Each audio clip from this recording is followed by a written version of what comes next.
Welcome.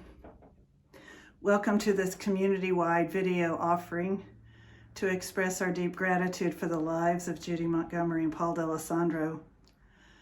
Thank you for joining together to express our affection for them and our sorrow in their tragic loss. I'm Carolyn Eklund, and I'm pastor of St. Paul's Church here in Brunswick, Maine, where members of the parish put together these beautiful flowers for the presentation today. I was a neighbor of Paul and Judy's. My dog Sophie, that you'll probably hear in the background, had met Sparrow only a few months ago as we walked around the neighborhood. I served on the Tedford Housing Board with Judy and couldn't have been more honored to have worked with her to serve our neighbors who are experiencing homelessness. Thank you all, family and friends, far and wide, and for the Brunswick community and Bowdoin College for making this production a beautiful expression that honors two people we've lost. Judy and Paul gently, quietly, lovingly, joyfully, and steadfastly lived their lives authentically, making our world, our neighborhood, our workplace, our community, and their family places of serenity and kindness. Fully living in this world and fully serving our community where there is greatest need of our neighbors, we will be treated to stories of friends describing Paul's cooking at Mid-Coast Hunger Prevention Program and Judy's commitment to making sure people have proper housing. We will hear stories and see photos of their love of nature and commitment to the Merrymeeting Gleaners. We will hear from former colleagues, friends, and family members. And most movingly, we will hear poetry and music that meant the most to Judy and Paul. There is no answer to the why of the terrible tragedy of their deaths. The grief is painful and our loss is incomprehensible. We acknowledge the heartbreak and we lean on our friends and community for comfort. Our pain will be with us for some time, I imagine. And following the example of Judy and Paul, we move forward with it, being kind to one another and being companions in grief. In this moment today, we have an invitation to fully focus on what their lives meant to us and to our community. We are invited to nurture our deep gratitude for Judy and Paul and rejoice in their remarkable lives well lived. Hi, we're the D'Alessandros, Ed, Steve, and Michael. When Paul and Judy used to come to Cleveland, they used to enjoy sitting here in the backyard, talking and catching up. So I thought we'd do the same thing tonight. Since most of you knew Paul as an adult, I thought I'd talk to you about Paul as a child, since most of my most vivid memories of Paul are as a child. Paul was my younger brother. We were 4 years apart. We grew closer as we got older. When I was in 9th grade, Paul used to cover for me and do my paper route for me. It was an afternoon paper route. He never used to complain. He was always happy to do it. Paul loved playing football. We would throw the football to each other in all our spare moments. We had a 6-man touch football team in our neighborhood. Paul was our tight end because he could catch and block so well. In fact, if the ball was thrown anywhere near Paul, he would catch it. We used to talk about the circus catches, the one-handed circus catches that Paul used to make. When Dad took the job in D.C. in 1970, Paul and I spent a lot of time wandering around Washington, D.C. Paul used to love going up into the Senate and House galleries, listening to the legislative process. Geography kept us apart, unfortunately, for most of our lives, so we kept in touch mostly by phone. Paul used to always sign off the same way. He used to say, "Ed, remember I love you." That's what I will keep with me, and that's what I will remember most about Paul. Uncle Paul and Judy were two of the finest people that you could ever meet. And to think that God could put together two generous and noble people like them is nothing short of a miracle. And when we lost Uncle Paul and Judy, it made me question, how could we possibly do that? How could God take two people like that away from us? And the only possible answer that I could come up with is that we're supposed to take note of all the good work that they did, of their kindness and their charitable acts, and to try to be more like they were, so that the world could be the better place that they wanted it to be, so that we could all be as kind and as noble and as generous as they were, and to make this world a better place. And that is what I will remember most, and that is what I will make sure that I do here moving forward. Unfortunately, because he lives so far away, I didn't have the opportunity to see or speak with Uncle Paul as much over the years as I would have liked to. But those opportunities that I did have were tremendously special. Just this past Christmas, for example, I had an opportunity to introduce Paul and Judy to my daughter and son for the very first time. And we did it by Zoom, but that was the very first time that they were able to speak with them. And for that hour or so, while the kids opened the presents that they mailed out here, it was as if we were all together, and I loved it. While I'm sad that he is gone, I am grateful for the times I did have to be with him and to speak with him, and I would call myself immensely lucky for having had him in my life. And I'd just like to say, Uncle Paul and Judy, we're going to miss you. Judy and Paul were some of the best people I've ever known. They were just genuinely kind and generous and loving and wonderful people. And I feel like I won the family lottery having them as my aunt and uncle. All of us were so lucky to be able to call them family. They were generous and loving and adventurous, and it just radiated to those around them. This loss is so great for not only our family, but for those in the community. Since their passing, we have been finding comfort in many, many, many memories that we have with Judy and Paul. Zoe, would you like to share a few memories? Yeah, I remember taking Corey on walks, and we would go to the beach almost every day with them. And I remember collecting seashells, and we saw a lot of seaweed, and then we would get gelato. We would get a lot of gelato. We would do this almost every time, and you could taste almost all the flavors, and I just remember doing it with them. It was a tradition to go get gelato. And we have lots of other great memories with Judy and Paul. Just sitting on their porch, having conversations, having wonderful conversations with them, and family vacations in Maine. The Christmases, they would come down for Christmas and bring their Christmas cookies. I think some of you probably have had Judy's wonderful Christmas cookies. And lots of trips to the beach, because they loved the beach and they loved Maine and they loved where they were and they loved their life and they had a good one. Mm-hmm. We were thinking back to 10 years ago when Jake and I were getting ready to get married, and we had the same thought of having Judy and Paul speak during our wedding ceremony, and they were able to surprise us and choose something because we trusted them. They actually chose a sonnet from Neruda's 100 Love Sonnets. And one of the reasons that we chose them is that they were the type of partners that we aspired to be. They were then, and they continue to be for their whole lives. We wanted to share a little bit of the sonnet that they shared with us at our wedding. Two happy lovers make one bread, a single moon drop in the grass. Walking, they cast two shadows that flow together. Waking, they leave one sun empty in their bed.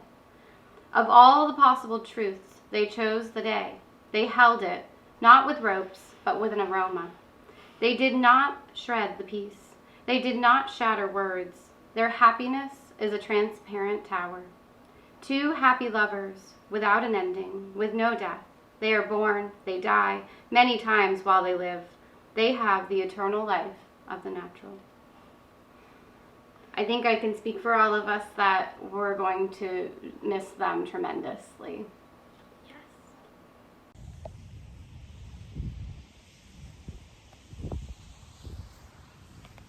Hi, my name is Katie Montgomery. I am Judy and Paul's niece, and this is Teddy Montgomery Lennon. I'm sitting in the point of Nantucket where the pond, Hummock Pond, meets the ocean, and I thought they would have I've enjoyed it very much. My family's greatest memories, my mom, Ronnie and Rob, and my brother Scott, are spending summers in Maine with Judy and Paul and with our cousins and our grandmother Pinky, who many of you know.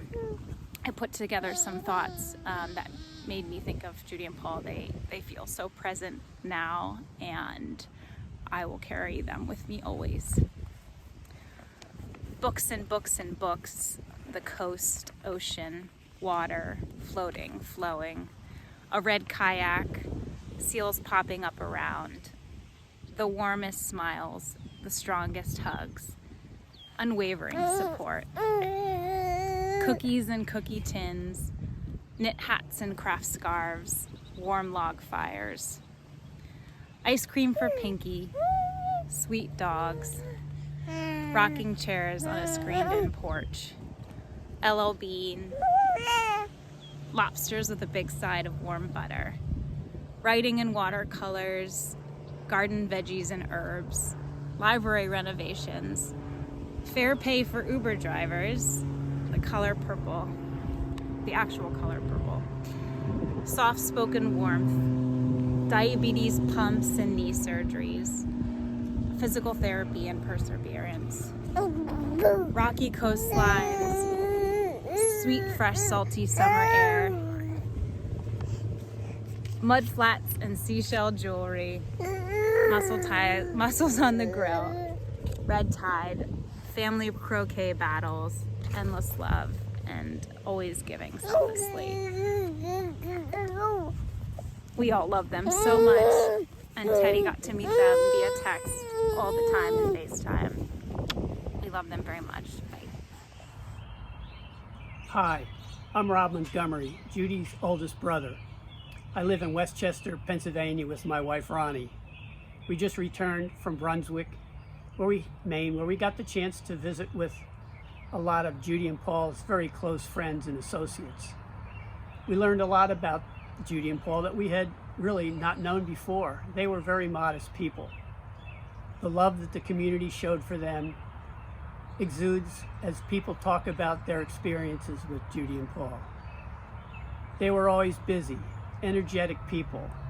Judy, bright-eyed, quick to smile, quick to hug. Paul, thoughtful, always a rock, Judy's rock. Our family loved them both, cared for them both, and will miss them both. I want to particularly thank the community of Brunswick for allowing Judy and Paul to develop their skills and talents. The time that they spent in Brunswick was not only time that I think was rewarding to them as individuals, but for the community as a whole. So we thank you for allowing them to mature and flourish. Our family will miss Judy and Paul. They will not be forgotten. We will love them always.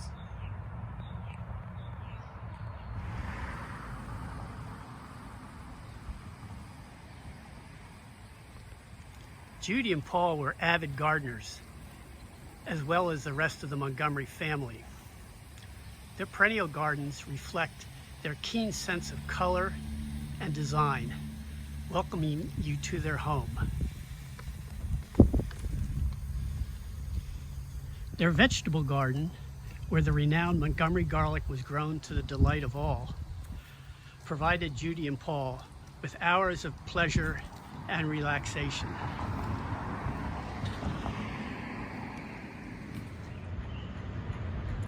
In the rising of the sun and in its going down, we remember them. In the blowing of the wind and in the chill of winter, we remember them. In the opening buds and in the rebirth of spring, we remember them. In the blueness of the sky and in the warmth of summer, we remember them. In the rustling of leaves and in the beauty of autumn, we remember them. In the beginning of the year and when it ends, we remember them.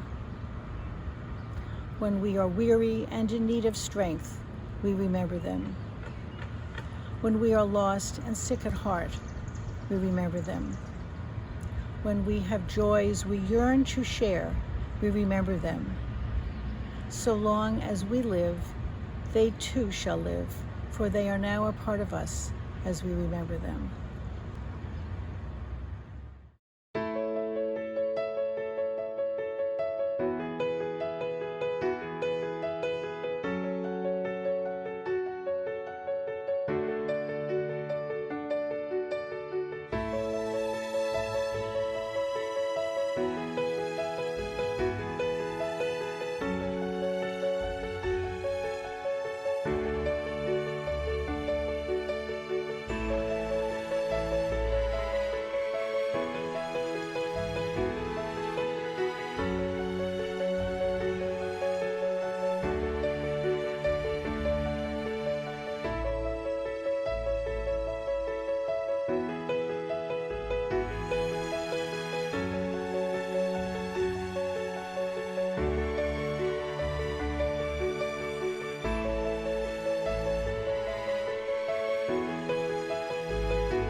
Paul and Judy, their seasons of life together were filled with joy. They were so down to earth, quite literally, enjoying nothing more than to dig in the dirt and to emerge with something of beauty. Beauty and joy, the perfect words for them. My family and I were blessed by a life filled with J&P for more than 50 years. Judy and I met in 7th grade. Paul and Judy were soulmates since freshman year. Together, our love drew us ever closer, a glimpse of our friendship.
Judy and Paul were funny, smart, giving, and had a love for each other that grew stronger with every passing year. If they could choose, they would have chosen to depart this world together. May their love carry us all, and may it endure forever.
No sooner met, but they looked. No sooner looked, but they loved. No sooner loved, but they sighed. No sooner sighed, but they asked one another the reason. No sooner knew the reason, but they sought the remedy. And in these degrees have they made a pair of stairs to marriage. William Shakespeare, As You Like It. I'm going to speak briefly about Judy and Paul through the lens of their interest in Taiji and Qigong. Judy was one of my original students when I started my Taiji school about 20 years ago. And over that time, she studied with me Taiji Chuan, Qigong, and Baguazhang, and really loved everything that had to do with the Chinese internal arts and Chinese medicine. She became a dear friend. I admired her practice. I admired her as a person. She was also a cherished member of our community. So welcoming, warm, friendly, kind, again, always laughing, helping people discover the spark that she felt for the practice and to nurture that. She became a wonderful teacher. Judy had a wonderful warrior spirit that you could see manifested in her activism around hunger, homelessness, injustice. And she had the heart of a curious, happy child, open, enthusiastic, unself-conscious, willing to try new things and work on them to mastery. If you ever saw Judy practicing, particularly in her later years, you saw somebody transformed. She had a deep root, a rising spirit through an open spine. She had a strong central axis around which flowed beautiful flowing movements. She had coiling energy that spiraled through her whole body, like a coiled spring. And you could feel it when you did two-person practice with her. She had a lightness, a happiness, a joy, and a naturalness that takes many years to develop. We really miss Judy and Paul deeply, profoundly, but we will take many years of comfort in some wonderful memories, the joy, the respect, the inspiration they brought us, and the wonderful times we shared.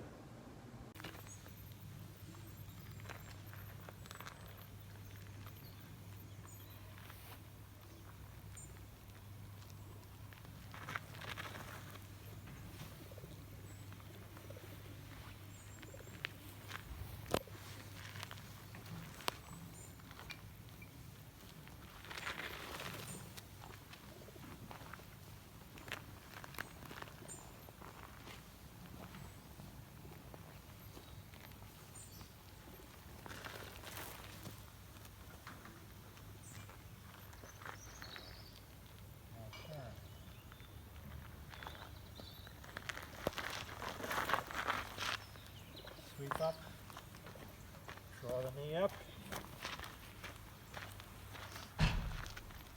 step.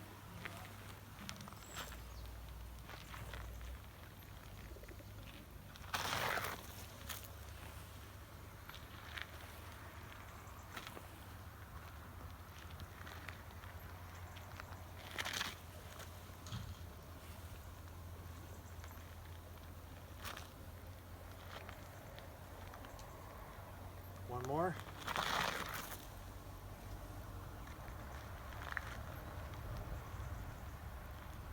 Now rock back, turn, balance step. Close your eyes. Open, push up. I must read to you a little Shakespeare. Judy, I'm here with Carmen, and what better place than here at Simpson's Point, where so many times we three have been in swimming. Paul, it has to be a sonnet, but I could not choose which one, so I left the choice to you. Last November you sent me this, and we discussed it both by message and in person. Therefore, Sonnet 73. That time of year thou mayest in me behold, when yellow leaves, or none, or few, do hang upon those boughs which shake against the cold, bare, ruined choirs, where late the sweet birds sang. In me thou seest the twilight of such day as after sunset fadeth in the west, which by and by black night doth take away, death's second self that seals up all in rest. In me thou seest the glowing of such fire that on the ashes of his youth doth lie, as the deathbed whereon it must expire, consumed with that which it was nourished by. This thou perceivest, which makes thy love more strong, to love that well which thou must leave ere long.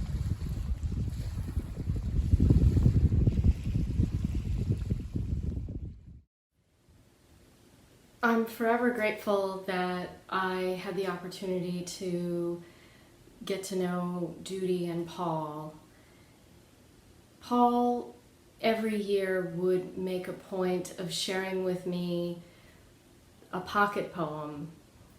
Every year, for several years at least, he would celebrate National Poem in Your Pocket Day, and he would copy a poem and carry it in his pocket and give it out to people that he knew, and sometimes give it out to people that he didn't know.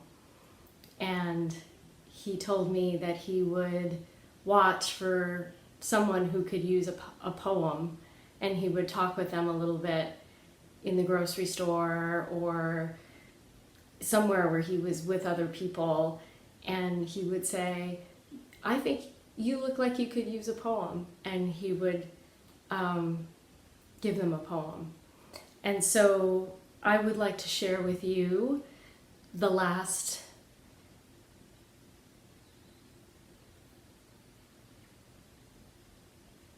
one that he gave me. Sorry. It's by Robert Francis, and it's called Nothing is Far. Though I never caught the word of God from any calling bird, I hear all that the ancients heard. Though I have seen no deity enter or leave a twilit tree, I see all that the seers see. A common stone can still reveal something not stone, not seen, yet real. What may a common stone conceal? Nothing is far that once was near. Nothing is hid that once was clear. Nothing was God that is not here. Here is the bird, the tree, the stone. Here in the sun I sit alone between the known and the unknown. Good afternoon, everyone. My name is Patty Lawton, and I'm the president of Tedford Housing's Board of Directors. Thank you to Judy and Paul's family for having me here to speak about our dearest friend, Judy Montgomery, and to honor her husband, Paul D'Alessandro. While I never thought I'd be speaking under these circumstances, I'm honored to be here with you today. Judy joined Tedford Housing's Board of Directors in 2009, and while I didn't have the honor to work with her during that time, she's dedicated over 12 years of her time to Tedford Housing and has spent countless hours working towards the development of our organization. Judy and Paul were long-term Tedford supporters. Judy strongly believed that the individuals and families that Tedford served were not homeless but nearly houseless because Brunswick area was their home. Judy was a strong, hard-working individual and a caring person. She and Paul were passionate about the community. They truly cared about the people that lived here and wanted to make a difference in people's lives. Judy was most recent chair of the Marketing and Development Committee. She had the best ideas, community understanding, and a direction for long-term development. She always spoke her mind at meetings and wasn't afraid to ruffle a few feathers to get her point across. And when she said she had just one more question, it was always the best question. She was a strong leader, a kind person, and a devoted community member. She was very passionate about the people that Tedford Housing served. Those qualities were shown throughout her time on Tedford's board. Today we honor Judy, Paul, and Sparrow when we all wish we could have another day speaking with them, working with them, joking with them, or smiling with them. On behalf of Tedford Housing, I wish the families and friends of Judy Montgomery and Paul D'Alessandro peace. Since we have lost two true community heroes, I also wish the greater Brunswick area strength, unity, stability, and the courage to work hard for our neighbors in their memory. Thank you. Paul and Judy began volunteering with us at Merrymeeting Gleaners in 2017, although it seems like I've known them a lot longer than that. Anyone that knew Paul and Judy would agree. You could have one conversation with them and feel like you'd known them forever. During 2020, because of the pandemic, I had a lot less face-to-face interaction with volunteers, but for various reasons, we had to use my garage as storage for most of our gleaning supplies for most of the year. So I had gleaners coming and going from my garage all the time, and because of social distancing, I would just stay inside when they came by. But whenever I saw Paul and Judy pull into the driveway, I would throw on my mask and run outside to have a chat with them. And it didn't matter if I actually had anything to talk to them about. It just lifted my spirits to have a conversation with them. Now that they're gone, I often wonder if they knew that they had that effect on people. I wonder if they ever talked about it. And I wonder if they ever had a conversation about what their contribution to humanity would be. Or were they simply just doing what they enjoyed? I'd like to think that they had that conversation at some point, that they recognized their shared gifts and their shared mission to make the world a better place, one small interaction at a time. I think at least on a soul level, they knew what they were here to do, and they did it well. More than 10 years ago, Paul and Judy came to the soup kitchen at the Mid-Coast Hunger Prevention Program to help. And he did so in the broadest possible way. He helped make Monday lunches for the community, but he also made sure that although we came from different places in our lives and brought varying abilities with us, we all worked together as a community. Inclusiveness is an art in itself, especially in a commercial kitchen where it is easy to become mired in tasks and rushed by time. He saw to it that no one was left out of the talk while we chopped and portioned, eyed the ovens, eyed the clock. He did this by being generous, with his interest, with his time, with his curiosity, with his kindness. This is the way some of us remember him. Paul was always humming or singing. He was always asking, "What can I do for you?" I remember Paul for his quiet competence. It helped that he was ardent about so many things. Books, of course, and cooking, but also music and justice and walking through the endlessly beautiful world. On our last shift, the talk ranged from parsnip cake to Bob Dylan's 80th birthday. The conversation never really ended. As we made our way home at the end of our shift, we looked forward to picking it up again next time over lemon-roasted chicken or chili, both of which he seasoned masterfully. It seemed natural that, as the demand deepened during the past year, Paul took on extra shifts and Judy stepped in too, working with him on Tuesday afternoons. Together, they were, of course, a wonder, prepping 3 days' worth of meals in a few hours. All the while, their good-natured kitchen banter could be heard rooms away. There is a Robert Francis poem I know Paul loved. Waxwing speaks to the pure joy of being, and its last verse reminds me of moments we shared in the kitchen. A brotherhood of 4 birds, can you mistake us? To sun, to feast, and to converse, and all together. For this I have abandoned all my other lives. The promise we can make Paul and Judy now is to continue together, working and conversing in the spirit of their generosity. I'm standing on the fields, athletic fields at Bowdoin College, with one of the connecting trails of the town commons behind me. These are 2 places that Paul and Judy frequented, that I would see them there, having their dog play with other dogs on the fields or walking the commons trails. I'd like to read a poem, The Summer Day by Mary Oliver, which was one of the favorites for Paul and Judy. Who made the world? Who made the swan and the black bear? Who made the grasshopper? This grasshopper, I mean. The one who has flung herself out of the grass. The one who is eating sugar out of my hand. Who is moving her jaws back and forth instead of up and down. Who is gazing around with her enormous and complicated eyes. Now she lifts her pale forearms and thoroughly washes her face. Now she snaps her wings open and floats away. I don't know exactly what a prayer is. I do know how to pay attention, how to fall down into the grass, how to kneel down in the grass, how to be idle and blessed, and how to stroll through the fields, which is what I've been doing all day. Tell me, what else should I have done?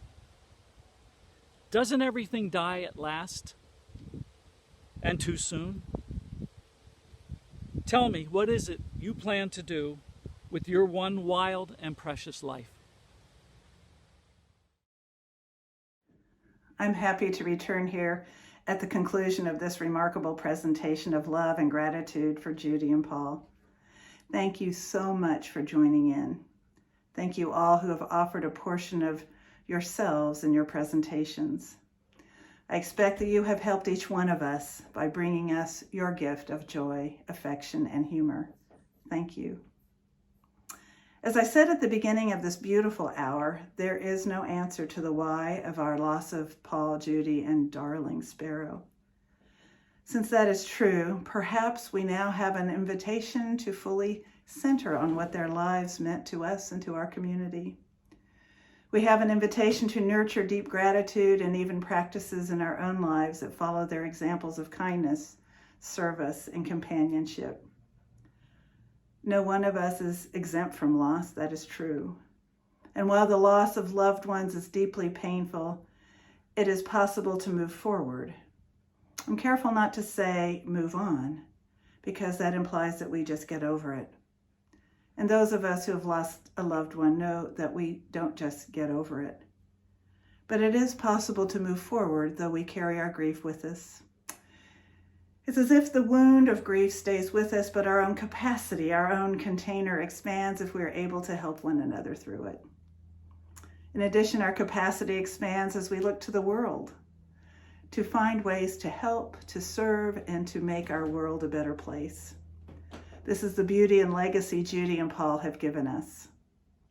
This is our invitation, my friends, to let their example inspire us to action and their joy and friendships to console us in our grief. Please seek out friends to listen to you as you process your grief.